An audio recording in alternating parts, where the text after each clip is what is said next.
அந்த கும்மி இருட்டுலயும் அவர் அந்த திண்ணு மேல ஏறுறாரு.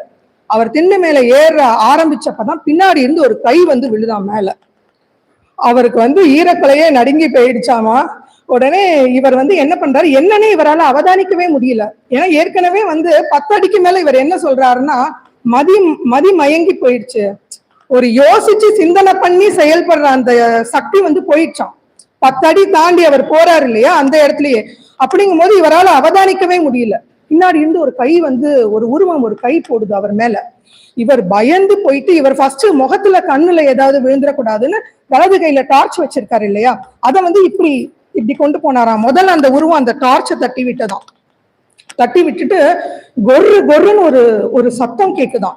இவருக்கு வந்து வலது கையில ஒரு அடி விழுந்திருக்கு. வலது கையில வந்து அடி விழுந்ததா இல்ல அந்த உருவம் கடிச்சு வச்சதான்னு கூட இவருக்கு வந்து தெரியல. வலி தாங்க முடியல, கத்துறாராம், ஐயோன்னு கத்துனாராம்.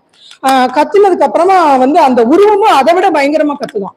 அதோட சத்தம் வந்து கொலை நடுக்கமா இருக்குதான். அதனுடைய சத்தம் வந்து ரொம்ப பயங்கரமா அதிபயங்கரமா இருக்கு. இவர் வந்து அந்த கஷ்டத்துலயும் என்ன பண்ணிட்டு இருக்காரு, இந்த இடது கையால அந்த உருவத்தை குத்திருக்காரு. அது அவருக்கு என்ன ஒரு உணர்வு வரும்ல, அவருக்கு வந்து ஒரு கரடி மாதிரி அவருக்கு வந்து தெரிஞ்சிருக்கு அந்த அந்த உருவம். பட் அவர் வந்து அவரோட இதுலயே இல்ல.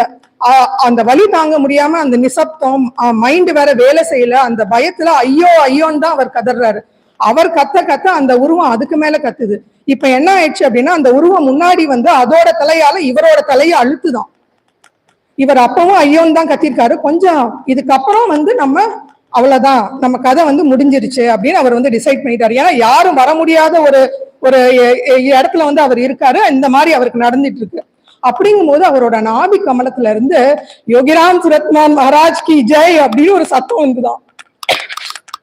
அது எப்படி வந்திருக்கு அப்படின்னா, சிவகாசியில உமா சுரேந்திரன் ஒருத்தவங்க வந்து ஒரு பஜனை மண்டலி வச்சிருந்திருக்காங்க. இவர் வந்து பக்தர் எல்லாம் கிடையாது. அந்த பஜனைக்கு இவர் போவார். இப்ப இங்க வந்து அடிக்கடி சத்சங்கம் வர ஒரு குழந்தைய கேட்டீங்கன்னா கூட யோகிராம் சுரத்குமார் மகாராஜ் கி அப்படின்னு சொன்னீங்கன்னா தூக்கத்துல இருந்தா கூட ஜெய் அப்படின்னு சொல்லும்.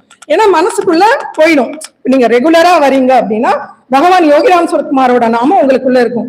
இவரோட மேல் மனதுல அவருடைய எண்ணமோ அவருடைய நாமமோ இல்ல.